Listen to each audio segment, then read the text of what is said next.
Hello everyone. इस video में हम देखेंगे अर्नेस्ट बिनफील्ड हैवल के बारे में, ईवी हैवल के बारे में। तो अर्नेस्ट बिनफील्ड हैवल, जिन्होंने ईवी हैवल नाम से प्रकाशित किया, एक प्रभावशाली अंग्रेजी कला प्रशासक, कला इतिहासकार और भारतीय कला और वास्तुकला के बारे में कई पुस्तकों के लेखक थे। वो कलाकारों और कला शिक्षकों के हैवल परिवार के सदस्य थे। वो 1896 से 1905 तक कलकत्ता के गवर्नमेंट स्कूल ऑफ आर्ट के प्रिंसिपल थे, जहां उन्होंने अवनींद्रनाथ टैगोर के साथ मिलकर पश्चिमी मॉडलों के बजाय भारतीय पर आधारित कला और कला शिक्षक की एक शैली विकसित की, जिसके कारण बंगाल स्कूल ऑफ आर्ट की नींव पड़ी। तो बंगाल स्कूल ऑफ आर्ट की नींव में ईवी हैवल का योगदान बहुत ही अहम रहा है, और उस समय वो गवर्नमेंट स्कूल ऑफ आर्ट के प्रिंसिपल भी थे, और उन्होंने अवनींद्रनाथ टैगोर के साथ मिलकर बंगाल स्कूल ऑफ आर्ट की नींव रखी। प्रारंभिक जीवन के बारे में देखें तो अर्नेस्ट का जन्म 1861 में बर्कशायर के इंग्लिश काउंटी में जेसी टेरिस रीडिंग में हुआ था। वे एक कलाकार चार्ल्स रिचर्ड हैवल और उनकी पत्नी चार्लोट अमेलिया लॉर्ड के बेटे थे। परिवार में कई कलाकार और प्रकाशक थे। वे रीडिंग स्कूल गए और रॉयल कॉलेज ऑफ आर्ट और पेरिस और इटली में कला सीखी। अब कला इतिहास के बारे में अगर देखें तो भारत में हैवल ने शुरुआत में 1884 में से एक दशक तक मद्रास स्कूल ऑफ आर्ट के अधीक्षक के रूप में काम किया।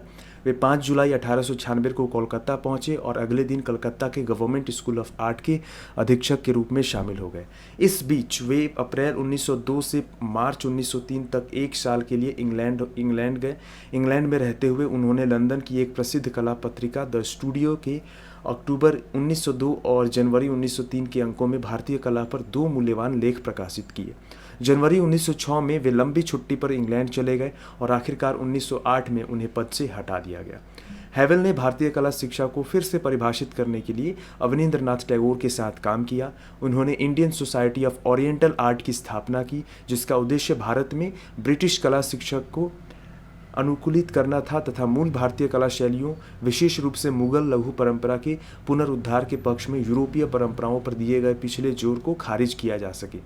तो उन्होंने भारतीय कला पर कई किताबें प्रकाशित की, जिनमें इंडियन स्कल्पचर एंड पेंटिंग है, जिसे 1908 में प्रकाशित किया गया, और the ideals of Indian art है, जिसे 1911 में शामिल किया गया। फिर 1910 में सर जॉर्ज वुडवर्ड द्वारा भारतीय कला पर की गई नकारात्मक टिप्पणियों की प्रतिक्रिया के रूप में विलियम रोथेनस्टीन के साथ इंडियन सोसाइटी की स्थापना में शामिल थे। तो यहाँ पे एक इम्पॉर्टेंट पॉइंट है कि Indian society of oriental art की स्थापना किसने की, तो Indian society of oriental art की स्थापना जो की थी वो ईवी हैवल ने की थी। ये कला सोसाइटी थी जिसकी स्थापना 1907 में कलकत्ता में हुई थी। इसने कला प्रदर्शनियों का आयोजन किया, छात्रों को पढ़ाया तथा उच्च गुणवत्ता वाली प्रतिकृतियाँ और सचित्र पत्रिकाएँ प्रकाशित की। ठीक है, और संस्थापक इसके अवनींद्रनाथ टैगोर थे। अवनींद्रनाथ टैगोर के साथ के साथ ईवी हैवल ने मिलके इसकी स्थापना की। तो ये था ईवी हैवल के बारे में एक छोटी सी जानकारी, और मिलते हैं फिर से नेक्स्ट वीडियो में। Bye bye.